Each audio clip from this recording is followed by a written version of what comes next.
मांडूनही आपल्याला हवा तसा पाठिंबा फक्त या गोष्टीमध्ये भेटला नाही, तेव्हा आपलं पाणी वाचवायसाठी साहेबांना हे करायला लागलं. आपल्या 7 लाख जनतेला निष्ठा दाखवण्यासाठी साहेबांना हे करायला लागलं. शेतकऱ्यांचं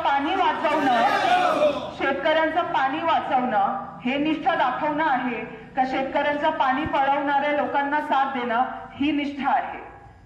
आणि 7 लाख जनतेचं पाणी वाचवणं, 7 लाख जनतेचं पाणी देणं ही कुठल्याच निष्ठेची किंमत नसू शकते.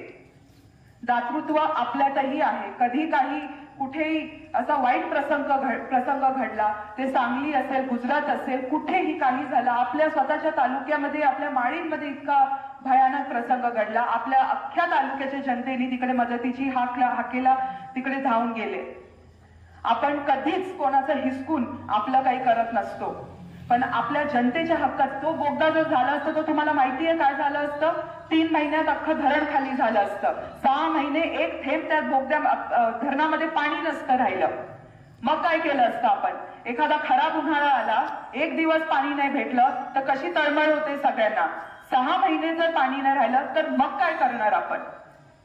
काय शेती करणार, काय पिकवणार, काय विकणार, काय खाणार, काय आपल्या मुलांचं भविष्य राहणार, काय आपल्या तालुक्याचं भविष्य राहणार? एवढी कारखानदारी झाली आहे, एवढ्या सहकारात आपण प्रगती केली आहे, हे सगळं काय ठप्प होणार?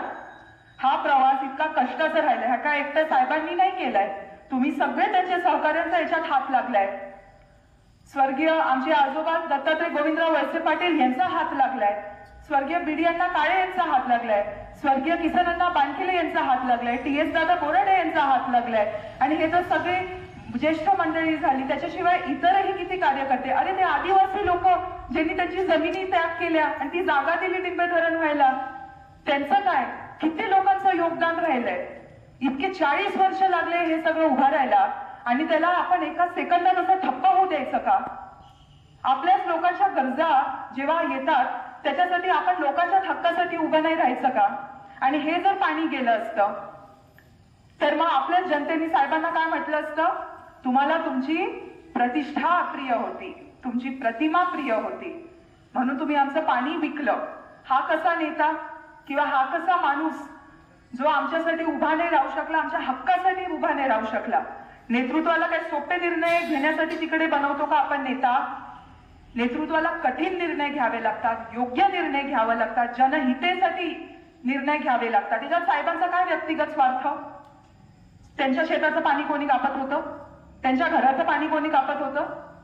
7 लाख जनतेचं पाणी कापलं चाललं होतं. साहेबांनी इतकंही म्हटलं की जर जे आपलं पाणी नगर जिल्ह्यात न्यायसाठी इच्छुक होते, तुम्हाला जर हे फक्त तुमच्या मतदारसंघाच्या विकासासाठी करायचं असेल तर तुम्ही एक काम करा, तुम्ही आंबेगावमध्ये या, आमच्या लोकांचं प्रतिनिधित्व करा. आमचे कोणी कार्यकर्ते उभे नाही राहणार, आमच्या घरातलं कोणी उभं नाही राहणार, तुम्हाला आमच्या सगळ्यांचा पाठिंबा मिळेल, पण आमच्या सगळ्यांचं 40 वर्षाचं आयुष्यभराचं काम तुम्ही मातीत घालू नका. तर जेव्हा व्यक्तिगत काही किंमत द्यायची विषय आला तेव्हा साहेबांनी ते सुद्धा दिलं. घेऊन टाका आमदारकी. खूप भोगलंय साहेबांनी देवाच्या कृपेनी. त्यांना अजून काय, त्यांना एवढंच पाहिजे होतं की दुष्काळात वरती आपला आलेला तालुका अजून आपला प्रगतीचा पाया पुढे गेला पाहिजे आणि कोणी त्याला बिघडवलं नाही पाहिजे. याच्यात काय चुकीचं आहे? आपण कोणाला काय दगाफटका केला, आपण कोणाचा अपमान केला, कोणाला आपण इथे अपशब्द बोलले? आदरणीय पवार साहेब आपल्या सगळ्यांसाठी किती आदरणीय आहे, त्यांच्याबद्दल तर कोणीच कधी अपशब्द बोलणं आपल्या मनात पण नाही, डोक्यातही नाही, आपली तेवढी पात्रताही नाही. ते आजही आपल्यासाठी सर्व काही आहे. त्यांचा हा विषयच नाही, आपलं त्यांच्याशी काही भांडणच नाही. आपलं भांडण आहे, भांडण पण मी म्हणणार नाही, आपला वाद आहे आपल्या हक्काच्या पाण्यासाठी. कोणी तर आपला हक्काचा तोंडातला घास हिसकून नाही न्यायला पाहिजे, एवढंच आपले सगळे इकडे विषय आहे. देवाच्या समोर इकडे उभी राहून मी तुम्हाला सांगते, समोरच्यांना बोलायला काय होतं? तुम्ही कोण होता निष्ठेचं प्रमाणपत्र मागणारे? 7 लाख जनतेला निष्ठा दाखवली आदरणीय वळसे पाटील साहेबांनी.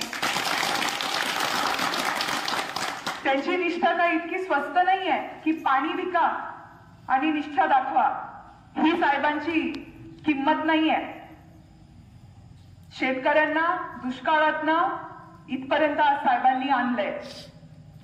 शेतकऱ्यांचे दुःख काय आहे, शेतकऱ्यांसाठी उभे कोण राहिले, शेतकऱ्यांचं आयुष्य कसं बदलवलंय, घडवलंय, त्यांच्या मुलांना ही जे चांगलं, आज आपली राहणीमान बघा किती बदलली आहे, सगळी सुबत्तेची निशाणी आहे. फक्त एका जनरेशन मध्ये हा सगळा बदल झालाय. हे सगळं करतानाच महाराष्ट्र राज्यावर वेगवेगळी पदं भूषवली आहे. उत्तम पद्धतीने ते सगळे जबाबदाऱ्या त्यांनी पार पाडल्या आहेत. जेव्हा केव्हा कुठलं संकट आलं, संकट मोचक म्हणून आपलेच साहेब नेहमी पुढे केले गेले. प्रत्येक पेपरमध्ये ते पास नाही, नेहमी पहिले आले आहेत.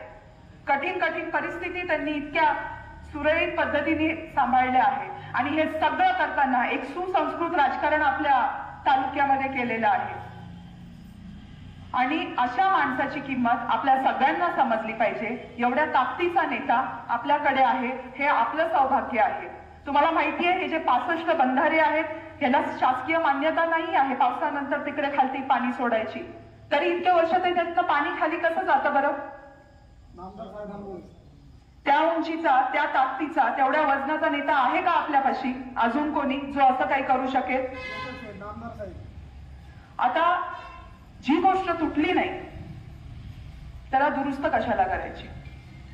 आणि जर समोरचे जे कोणी विरोधक असतील ते त्यांच्या जर उंचीला जर मॅच करत नसेल तर आपण आदरणीय साहेबांसोडून अजून दुसऱ्याकडे कसं बघायचं? एवढाच प्रश्न मी तुम्हाला सगळ्यांना विचारते. येत्या 20 नोव्हेंबरला एकतर आपल्याला आदरणीय वळसे पाटील साहेबांना मतदान करायचंय, नाहीतर बिना पाण्याची शेती कशी करायची आहे ते सगळ्यांना शिकायला लागेल. कारण आपलं पाणी जर आपल्याला सुरक्षित ठेवायचं असेल, आपलं भविष्य जर आपल्याला सुरक्षित ठेवायचं असेल तर आपल्याला अजून कोणताही दुसरा पर्याय नाही. हे तुम्हाला आवडो न आवडो, हे कटू सत्य आणि ही खरी परिस्थिती आहे. मला अतिशय आनंद वाटतोय आज इकडे देवासमोर उभं राहून मला तुम्हाला हे सगळं सांगता येत आहे. बरेच दिवस आपण गप्पा बसून होतो, छोटं तोंड मोठा घास असा प्रकार होता. आपण शेवटी वयानी लहान आहे, पदानी लहान आहे, प्रत्येक गोष्टीनी लहान आहे. पण एक वेळ येतो आणि एक मुलगी म्हणून तर खरंच वेळ येते जेव्हा कोणी आपल्या वडिलांबद्दल किंवा कुठल्याही व्यक्तीबद्दल काहीही जर चुकीचा प्रचार करत असेल तर कोणालाच शांत बसता येत नाही. आपण पण स्वाभिमानी लोक आहोत, स्वाभिमानाने जगायचं. कोणी काही अपप्रचार करत असेल तर त्याला उत्तर द्यायला आपण सगळे इकडे सक्षम आहोत. आणि हे सगळं करत असताना साहेबांची शिकवण आणि त्यांचा सुसंस्कृतपणा आपल्याला सगळ्यांना जपायचा आहे.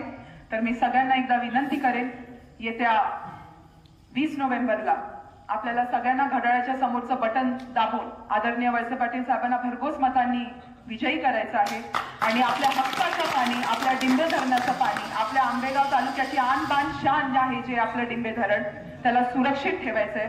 हे जर आपण केलं नाही, आपण सगळे रस्त्यावर येऊ. मी हे फार जबाबदारीने हे बोलतेय आणि तुमच्या सगळ्यांची साथ याच्यात मोलाची असणार आहे. सगळ्यांनी गांभीर्याने या विषयावर विचार करावा आणि योग्य तो निर्णय करावा. धन्यवाद.